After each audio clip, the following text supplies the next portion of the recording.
Yeah, that's right. Get it. Get it. Oh, yeah. Get it. Oh.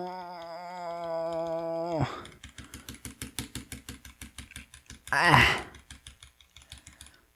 Oh, Dad. I didn't see you there. It's me, your favorite son.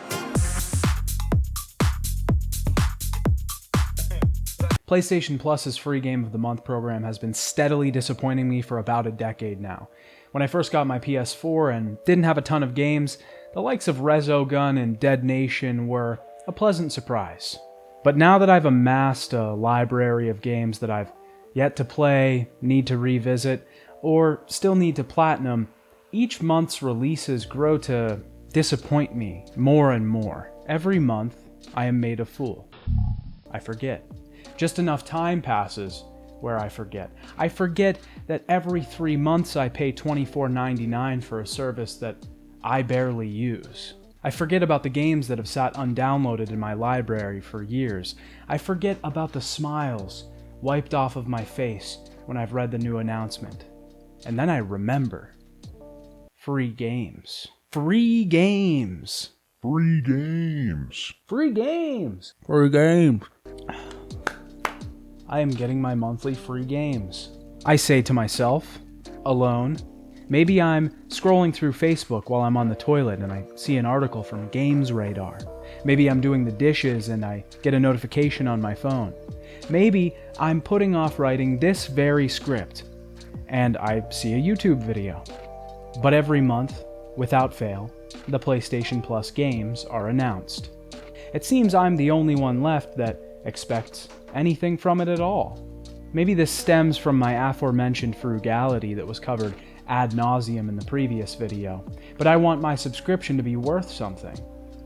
Yes, PS Plus has sales, and yes, it has the online service, but I'm not buying that many games on sale, and I'm not playing online games on my PS4, dummy.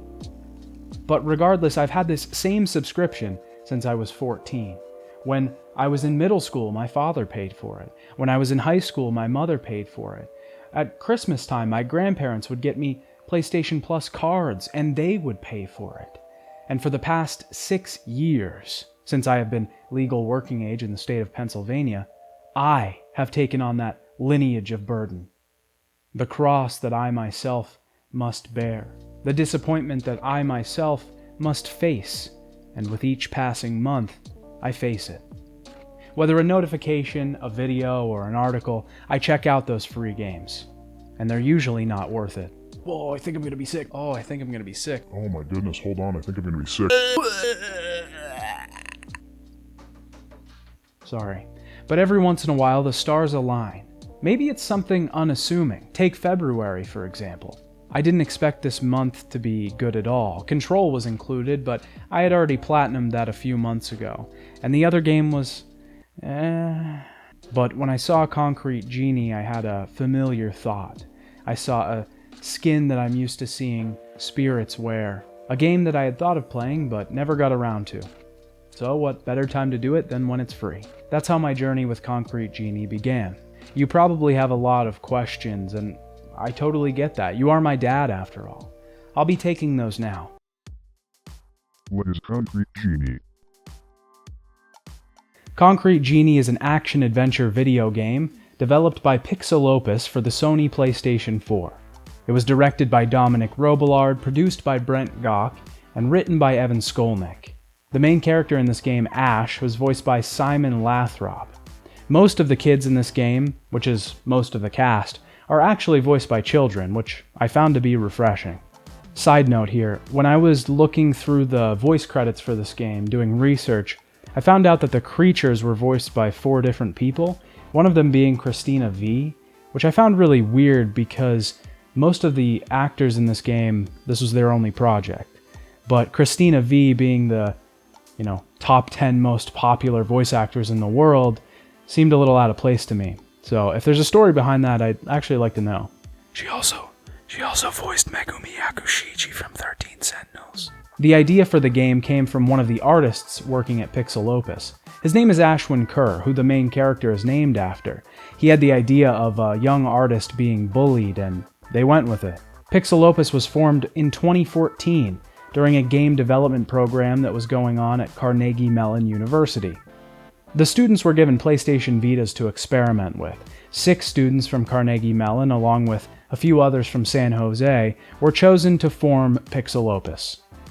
Their first game, Entwined, was released in 2014. It was also available on the PlayStation Plus service in July 2015, but was overshadowed by Rocket League also being made available that month. It was a rhythm game where you control 2 souls throughout multiple different lifetimes, one with each analog stick. The game was beautiful, creative, and interesting. A good start. Dominic Robillard was chosen to be the creative director of Pixelopus. He's a little bit more of an industry veteran, having worked in video games for about 2 decades. No, not Dominic Robillard, the co-founder of Taito Robotics. There. That's the one. His name is attached to games such as Shenmue 2, The Getaway 2 and 3, and he was the creative director of the now cancelled Star Wars 1313. Fast forward 5 years from Entwined, and Pixelopus is releasing another challenging, creative, and interesting game called Concrete Genie. The game was gravely overlooked. I can't find a ton of super accurate sales data on it, but from what I can find, GameStat estimates around 170,000 units were sold as of November 19th, 2020. RIP GameStats, miss you baby. That's under half of what 13 Sentinels Aegis Rim had sold, and I made a 40-minute video talking about how underrated that game was. I think that this game, while gravely underrated, was still played by some, and most of those people got this game entirely wrong. I think that this game has something special. I was wowed when I first played it. It took some digging, but I found it. It's there. A powerful message that resonates with anybody, no matter their age. And no, it's not bullying is bad.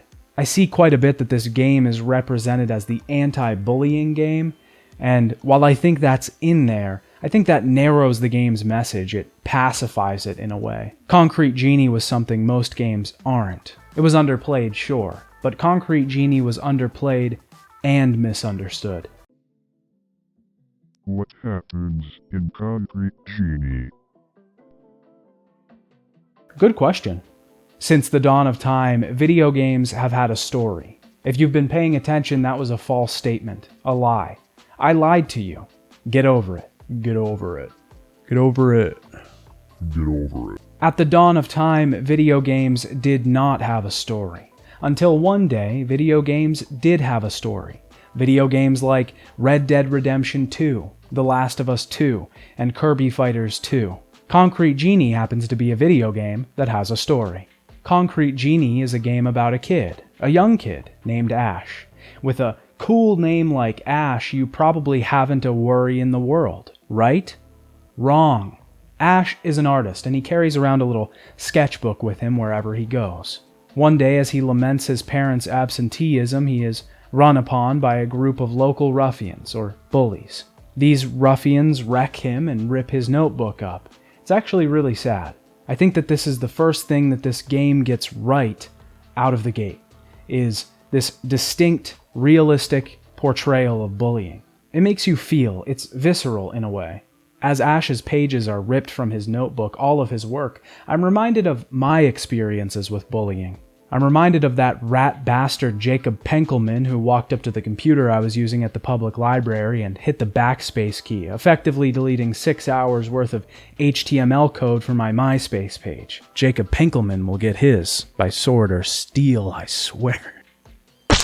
Anyway, this game's realistic portrayal of bullying really gets you in the gut. It makes you feel for Ash. I would also like to reiterate, I don't think this game isn't about bullying. It's definitely one of its core themes. I just think to narrow this game's message and pigeonhole it into bully are bad is to gloss over the much more important messages of this game. After Ash's entire, very short life of creative work is destroyed, like Adam Driver at the end of Patterson, he gets shoved into a tram that leads him to the spooky lighthouse. Once he reaches the spooky lighthouse, he finds the spooky ghost, and he realizes it's one of his drawings come to life. He also finds a massive magic paintbrush, which he can use to paint anything on any wall and just breathe life into it. This effectively makes Ash a god. I won't go into the implications of a young vengeful boy being given the power of an omniscient being today. That's for another video. A video titled, "The Implications of a Young Vengeful Boy Being Given the Power of an Omniscient Being. A Concrete Genie Story." This is where the game's main mechanic is delivered to us. You bring genies to life, beings that come from retrieved pages of your sketchbook, by painting them on walls.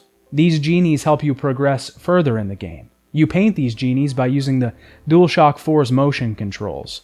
This is possibly one of the only games that I've seen use the DualShock 4's motion controls in an inventive and interesting way. And Until Dawn.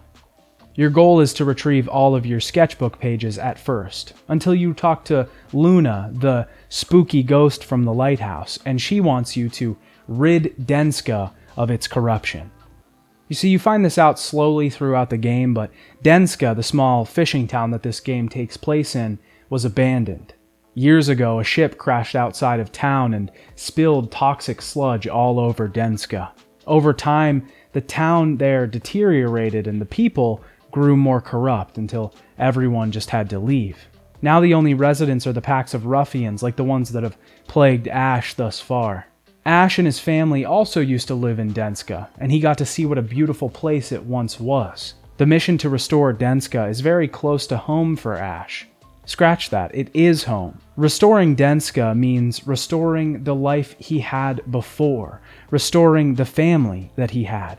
Maybe his mom and dad will even be around more, so of course he has to do it. That's where Ash's journey begins. Armed with the power of the brush and his new genie friends at his side, he leaves the lighthouse and heads into Denska. Once Ash makes his way into Denska, he sees the effect that his paintings are having on the town. As he paints the walls, the light is being restored to the town. This is the game showing us that this derelict place, only full of kids throwing bottles and causing trouble, corruption, is having the life breathed back into it by the creativity of one young boy. Think about that.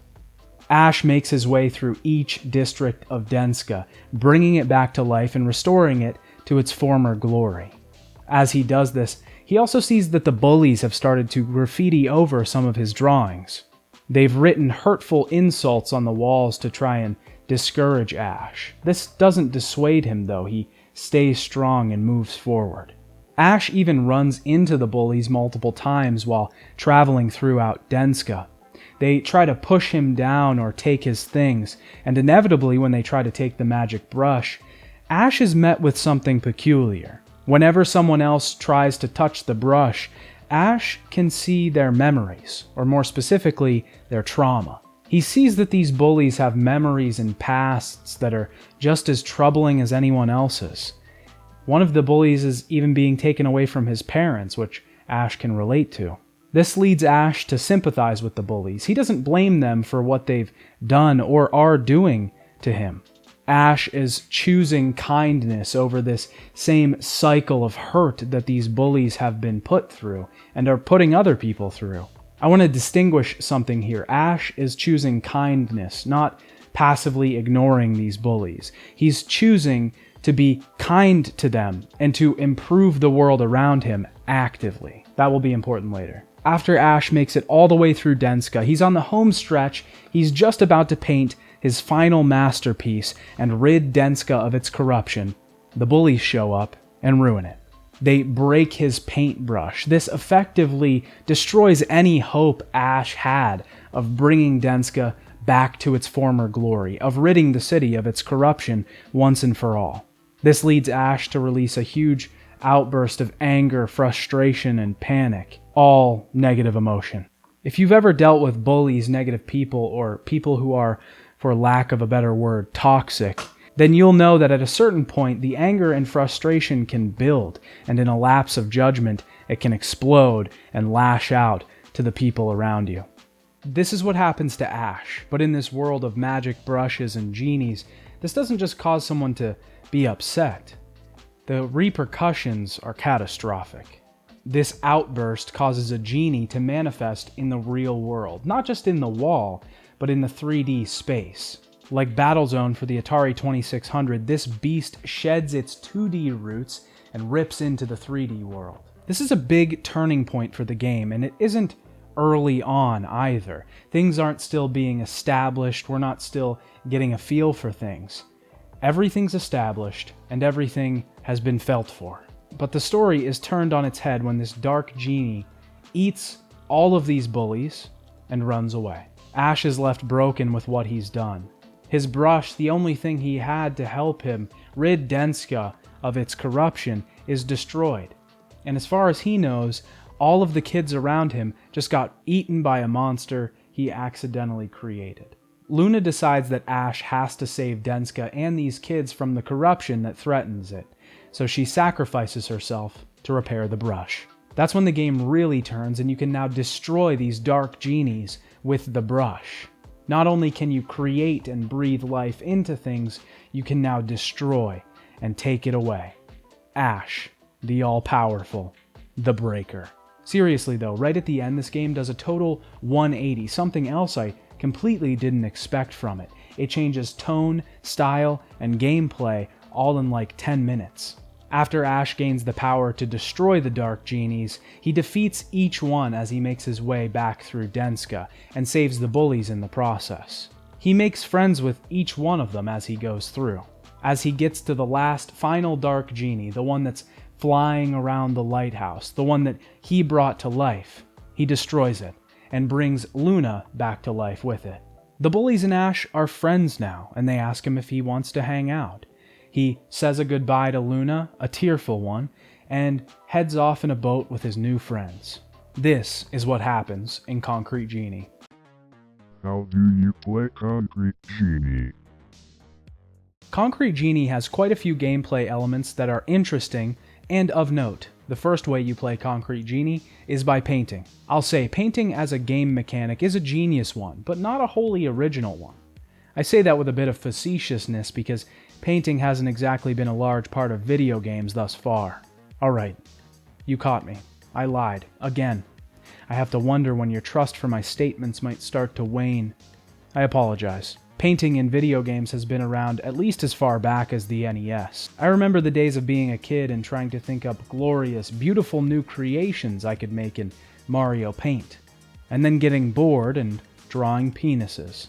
Later, for the Nintendo DS would come Art Academy, a game that would give you actual lessons in drawing and painting that would eventually devolve into drawing penises. Well, some people like to draw freehand, others like to take a photograph as a reference.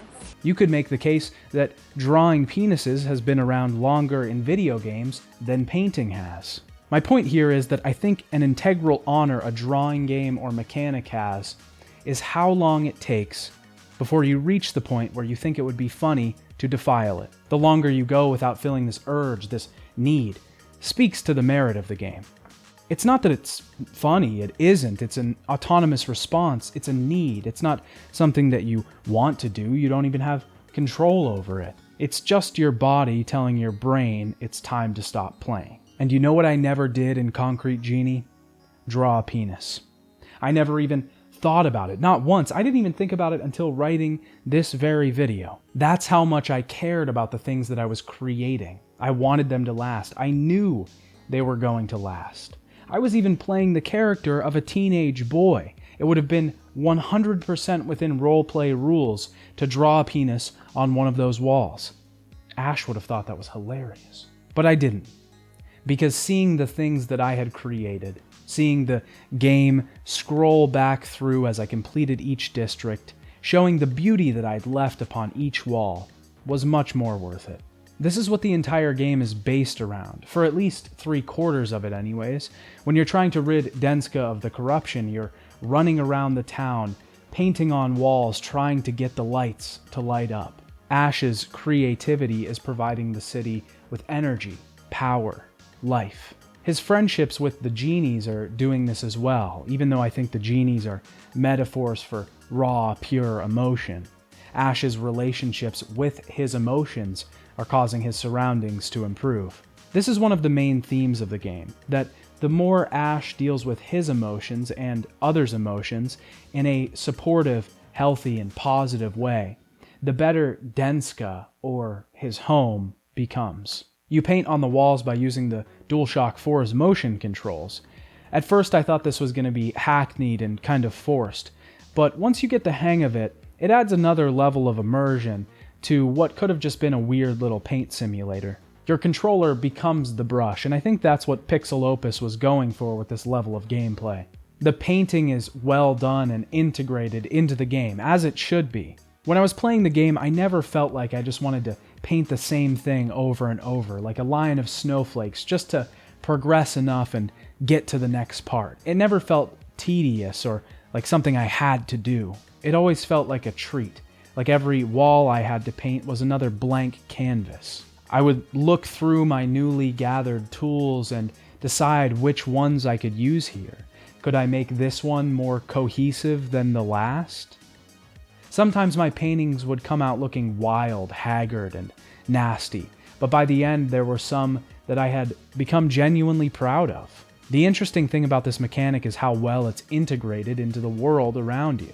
Not only do your paintings appear on the walls of the town, which is you actively affecting the world of the game, but they also appear in cutscenes of the game, showing the entire town or district once you've completed it. This made the game actually feel like mine. My little pea brain got excited when it thought it could affect something in this virtual world. Yeah, as if I could change something in my television. Sure. Every genie you create, the little friends that you have help you along through the game, is also uniquely yours. They change based on the stroke of the brush when you initially create them, the accessories that you decide to use, the horns, the tails, the flowers.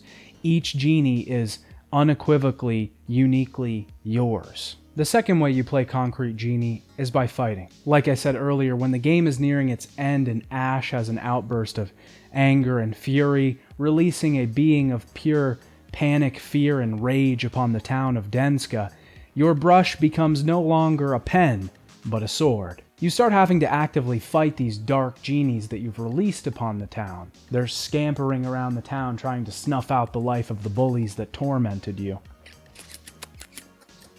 Rats. Not only does this leave Denska in a worse fate than you actually found it in, but all of the people, the bullies that you've met, are meeting worse fates as well. I think that the message here is clear, and I'm trying to paint a very specific picture, but I'll spell it out further in a little bit when you ask me a more specific question. Oh, you have a question now? And that question is? What are the themes of Concrete Genie? Before I talk about the main theme of this game, I have to talk about two sub-themes. And no, the main theme, like I said before, is not bullying. That's a sub-theme. Let's get that out of the way first. Obviously, in this game, Ash gets bullied. The kickstart of the entire plot is Ash being bullied. Ash gets bullied throughout the entire game, right up until the moment where the bullies realize what they're doing is wrong. I think the theme of bullying being bad is front and center here, but I don't think it's the solution to anything. If the bullies didn't bully Ash, Denska would technically still be screwed. Whoa, whoa, whoa, whoa. Okay, hold on here. Whoa, whoa, whoa, whoa, whoa, whoa, whoa, whoa, whoa, whoa. We think bullying is a serious issue. Just to be clear, we're against it. Rainy Rodriguez is annoying and makes me want to vomit. I hate Ross Lynch because he's ugly, stupid, weird, untalented, and he gets on my nerves. Just want to say, real quick, not in favor of bullying. That's not where I'm going with this. Just stick around and pay attention to what I'm saying, and then maybe you'll get what I'm talking about. All I'm saying here is that the particular problems of this story would not have been solved if they did not bully Ash, because of the second sub-theme, ecology. Scattered throughout Denska are these newspapers. They're entirely secondary, but there's only a few. If you read them, they tell the story of the decline of Denska. You realize that a ship tanker carrying oil and some sort of substance crashed outside of Denska, causing pollution and making this corruption appear and take hold of the town. It's a very small part of the game, and it's kind of easy to miss, but it's there. So there's this underlying thread that we need to care about nature. The genies can be even seen as nature or representations of it. They are being corrupted by man's squabbles and effect on the world, I guess. But because Denska was corrupted, these kids became a side effect of that corruption. Effectively, it isn't their fault that they are this way. First, they are products of their environment. Their families and their traumas have caused them to be this way. They're also products of Denska. The sludge and the corruption have caused them to be this way. So if the bullies aren't at fault and the proper response isn't to get rid of the bullies, then what is the proper response? What is the theme? Positivity. Okay, I'm begging you to hear me out. Just listen. You made it this far. Why not? That's a weird way of saying that the game promotes a much more active way of combating bullying than a passive one. It, for one, promotes empathy for the bullies, which is a completely valid point. It's also about how Ash reacts to the bullying. Every time that we see Ash getting bullied, he gets to see the other kid's side of things. He gets to see their traumas and their memories. Just as he gets angry, just as he gets frustrated, just as he's about to blow up, he backs off. He sees what they've had to go through, and he realizes that they've had it just as tough, maybe even possibly worse than he's had it. He makes the decision to back off and not resort to anger. The other kid decides to back off too, presumably because they can see Ash's trauma as well. The game doesn't tell us this explicitly, I'm just kind of assuming it and making a little bit of a leap here. Afterwards, what does Ash do? Does he wallow? Does he sit around and get pissed off? Does he vow revenge against the evil foes that have betrayed him? No. He moves on and continues to clean up his community. Ash is constantly having a positive effect on his community, on his environment, on the people around him, and he's being beaten back by these negative effects. Eventually, he reaches a point where he breaks, he gets angry, he gets upset, he decides to cross over to their side and maybe give them a little taste of what he's been getting. That's when the Dark Genie is spawned. A physical manifestation of all of Ash's negative emotions is brought into the world, and everything's changed. Now Ash has to fight. Now Ash has to save these kids. And it was all brought on because in that moment of fear and panic, Ash decided to lower himself and resort to their bad deeds. This is the integral theme of the game. Bully are bad is the precursor, but the real meaning lies in the answer. Do not fight fire with fire, or worse things will rise out of it. This is shown to us even further when Ash starts to save the other kids. They're let down from their traps and they're still coated in this corruption, this negative energy. They're about to talk bad about Ash until they realize he just saved them. The corruption specifically only starts to go away once they break that cycle of negativity. It's very specific and it's like that for a reason. This game is about bullying, but it's also about not focusing on bullying. It's about saying that in spite of bullying, you can have an impact, you can create, and asking yourself, how can I have an effect on the world? And you can make those changes. Those changes affect people. Those thoughts affect the things and the world around you, good or bad. Concrete Genie isn't just a game about bullying. It's a game about how to live. Intermission. Now's a good time to do an intermission, and by intermission, I mean we're going to talk about VR. That's not to say that VR is bad at all. I love VR. I have an Oculus Quest. I used to have an Oculus Rift, an Oculus Rift S, PlayStation VR. I wasn't that big of a fan of the PlayStation VR, hence me not having it anymore. I think my immersion was broken by constantly having to recalibrate the controllers and the large gap that I could see through if I ever shifted my eyes down. The point here being that I don't have a PlayStation VR, the only console that the virtual reality portion of Concrete Genie can run on. Luckily, the VR Grid let me use his footage of Concrete Genie on VR.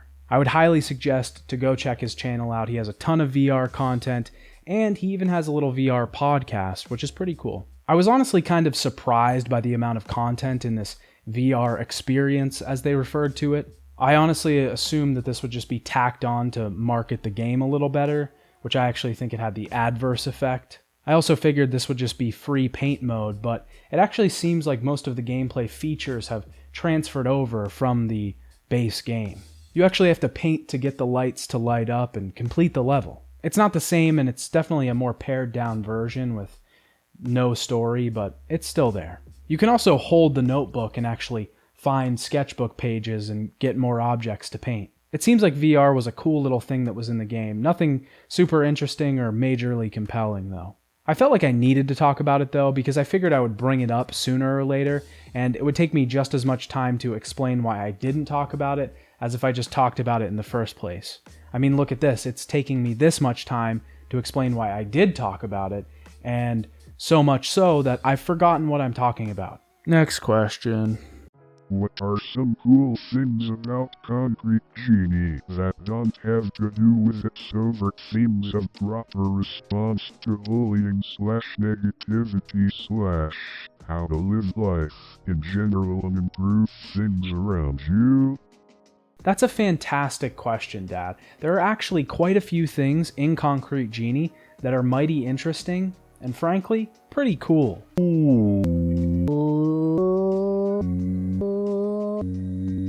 First, the art style. Concrete Genie has this odd animation that I haven't seen very much. We have these very clear 3D models, but when it comes to the facial animations, they're drawn on and move in almost a comic book style.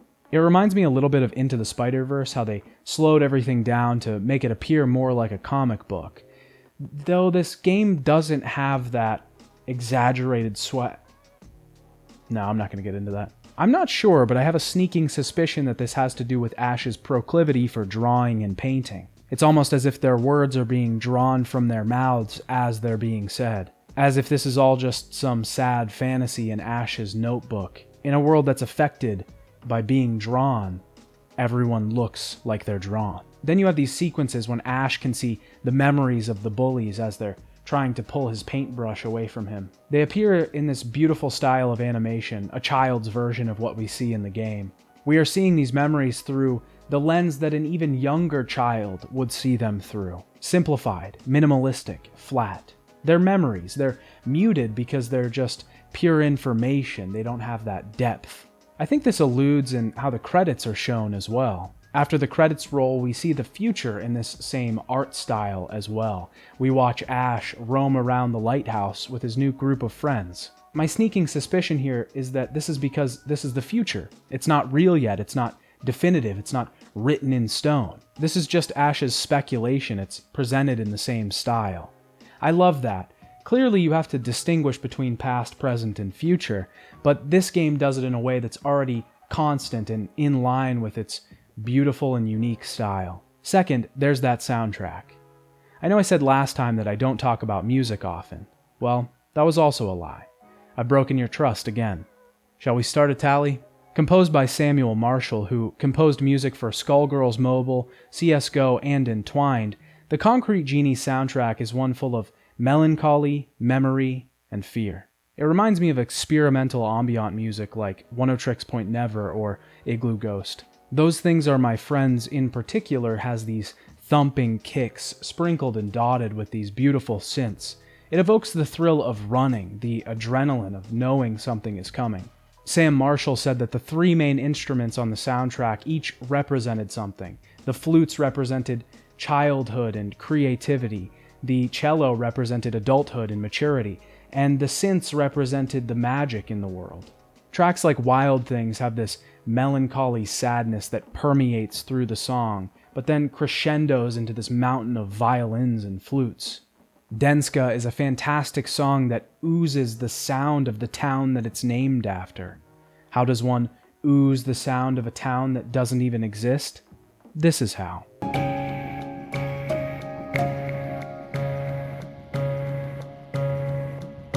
Songs like My Best One Yet make me feel triumph, wonder. I can see a vivacious beauty stand in front of me and I can feel the amazement wash over as I stand in awe. The soundtrack is a wonder, a hidden gem in a game already undiscovered. Even if you don't have the time or the cash, I would highly recommend just going to YouTube and putting this soundtrack on to listen to. The Entwined soundtrack has a similar feel, which I would also recommend. Listening to both of these OSTs sent me down a rabbit hole of Sam Marshall's music. I listened to quite a bit of it, and if you have the time, sincerely check this guy out. Why don't I know about this game? That's a great question. Like a great final one. Like we're almost at the end of a video. Like an outro or something. Anyways, I really can't answer that very well. From the numbers that I found, Concrete Genie probably sold about 170,000 units max. Now, to be fair, this is before it was released for free on PlayStation Plus. Looking at Google search trends, interest really wasn't that high on release. We can see proof of this in an article released by Push Square, just a month after Concrete Genie was released. It states that the game was nowhere to be found on the PS4 charts. This obviously shows that it wasn't grabbing a ton of interest at the time. There is a silver lining though. The game being released for free on PlayStation Plus has actually piqued its interest, and it's higher than ever before. I'm glad that that's now at least introducing people to the game after the fact. I also think that month in particular was a bit of a hard one. Call of Duty Modern Warfare, Ghost Recon Breakpoint, and Destiny 2 Shadowkeep had all come out around the same time. For people who were paying more attention to the single-player games, The Outer Worlds and Disco Elysium had just come out around the same time. I'll talk about Disco Elysium someday when I have the stomach for it. I'm kind of upset I didn't play this game until it was shoved into my face on a golden yellow cross-shaped platter. The other thing that I think could have hindered this game's success was the big nasty VR logo on the front cover. While I do think it was a neat little addition to the game, I do think that that logo on the cover might have deterred some people from picking it up. Obviously, this would only really explain physical sales, and I definitely don't think that's the whole issue. I just think some people browsing the racks might see this logo and think that it's VR only. And yeah, I get it. Some covers say VR mode included, and some say VR required. But I guarantee there's some people out there that don't even know that this wasn't a VR game. There's another game that has a VR mode included on the front cover that I'm going to talk about in a later video. Possibly the next one. I also think that a lot of people just didn't even realize the brevity and depth of this game. I know that for me in particular, I thought this was just a kid's game. When I first saw the trailers for it, I was interested, but I didn't go out of my way to do research or look into it further because I figured it was just kids' shovelware. All that being said, with the game being released for free on PlayStation Plus, there's literally no better time to go play it than now. And personally, I'm very excited to see what Pixel Opus has in store next. And I know that they're working on something now, because during the research of this video, I stalked all of their LinkedIn profiles. It's kind of wild the amount of information that you can find on LinkedIn. That sounded weird, didn't it? It wasn't meant to be weird. I didn't find anything weird on there. It was just game production related stuff. Concrete Genie changed the way that I look at the world. It wasn't a change that was profiled, telegraphed, or warned. It was instant, defined, quick and painless. In the end, it was welcomed. Let Concrete Genie trick you. You probably need it. Bye, Dad. Dad, uppies. Dad, can I have uppies? Dad, can I have uppies? Dad, can I have uppies?